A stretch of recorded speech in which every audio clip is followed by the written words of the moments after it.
एक अनाउंसमेंट करना चाहता हूँ मुल्तान सुल्तान की तरफ से कि हमारे हर बाउंड्री पे जो चिक्का होगा या विकेट होगी फलस्तीन के बच्चों के लिए, गजा के बच्चों के लिए हमारी मुल्तान सुल्तान की टीम की तरफ से होगा इंशाल्लाह। चलिए, ओके, गुड लक।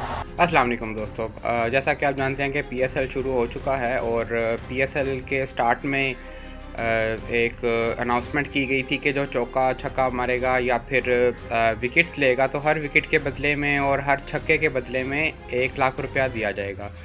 तो इस पर मोहम्मद रिजवान का ये बयान था कि जितनी भी अर्निंग होगी इसको हम फ़लस्तीन कॉज के लिए दे देंगे, यानी जितनी भी अर्निंग होगी उसको फ़लस्तीन में जो भी पैसे वगैरह की इमदाद के तौर पर ये दे दिया जाएगा। ठीक है जनाब, अच्छी बात है, बहुत अच्छी बात आपने की, लेकिन इस चीज़ का आपने ख्याल नहीं रखा।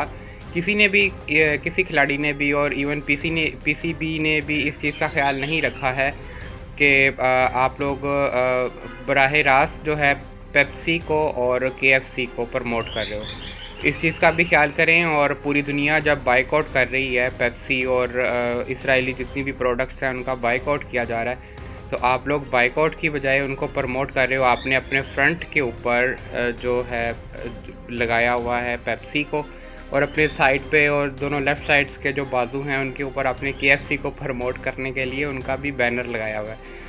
ये तज़ाद है, ये मुनासिब नहीं है, इसको भी कंट्रोल करना चाहिए। आपकी इस बारे में क्या राय है, आप ज़रूर बताइएगा।